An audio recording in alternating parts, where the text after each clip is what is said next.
वही बता रहे थे कि पहले शिष्य जो होता था, स्टूडेंट जो होता था, वो गुरु के सबसे समीप होता था।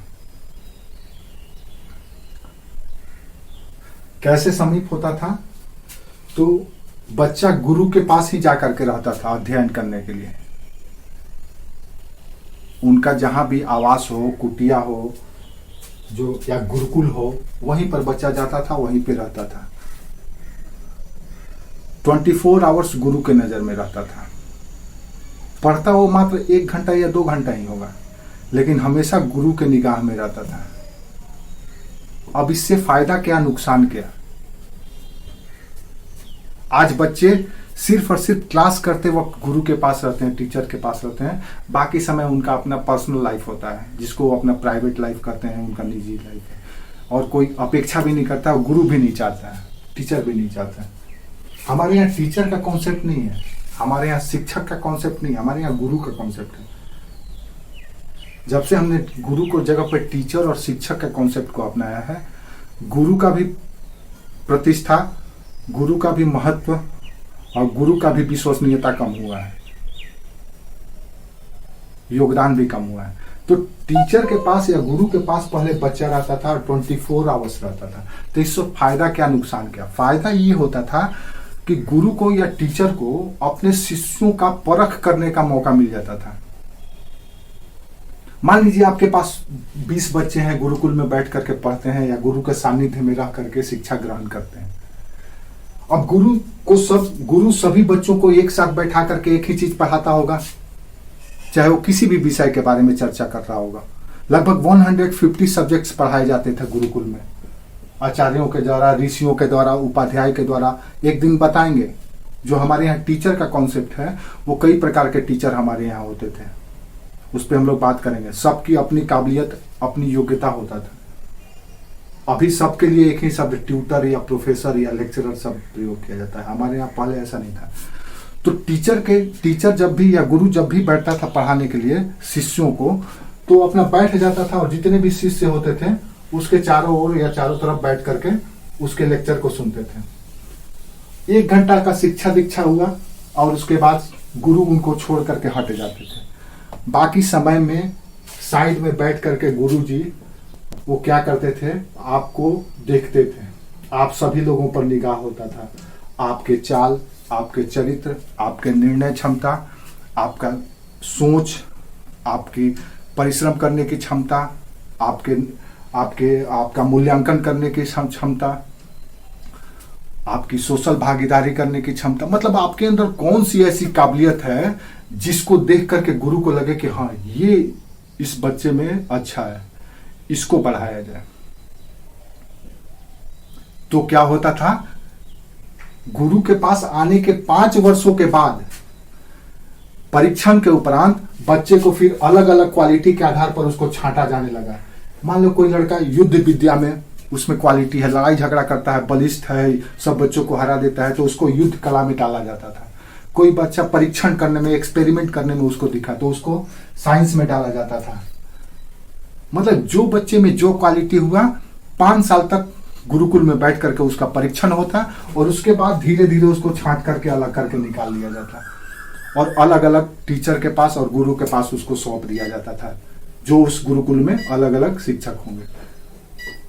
और आपके उस गुणों का उत्तरोत्तर विकास किया जाता, उसको और समृद्ध किया जाता, उसको और पॉलिश किया जाता। और जब आप आचार्य बन करके, उपाध्याय बन करके, स्नातक बन करके निकलते थे, तो समाज के लिए एक अनमोल बन करके निकलते थे। और समाज में जाते थे तो स्थापित व्यवस्था को चुनौती देते थे और चुनौती देकर के उसमें सुधार करवाते थे। और इस तरह से सामाजिक समृद्धि और सृजन, समाज का उत्तरोत्तर विकास होता था। अब ऐसा नहीं है। अब तो सिलेबस पहले से डिजाइन है, सभी बच्चे पढ़ेंगे वही चीज। आपको सभी बच्चे एक ही चीज को एग्जाम देंगे, आपकी काबिलियत, योग्यता से उसको कोई लेना देना नहीं है। तो अब हम लोग क्या तैयार कर रहे हैं? अब हम लोग स्टूडेंट नहीं तैयार कर रहे हैं, अब हम लोग क्या तैयार कर रहे हैं? एक पढ़ा लिखा लिपिक तैयार करते हैं, क्लर्क। जो सिर्फ और सिर्फ विषयों को रट करके आता है और आकर के नौकरी करता है। आप स्कूल में सोचो, स्कूल में sine theta, cot theta, tan theta, ये बीटा वो बीटा, क्या क्या पढ़े थे, आज तक से कहीं काम आया? कभी काम नहीं आएगा।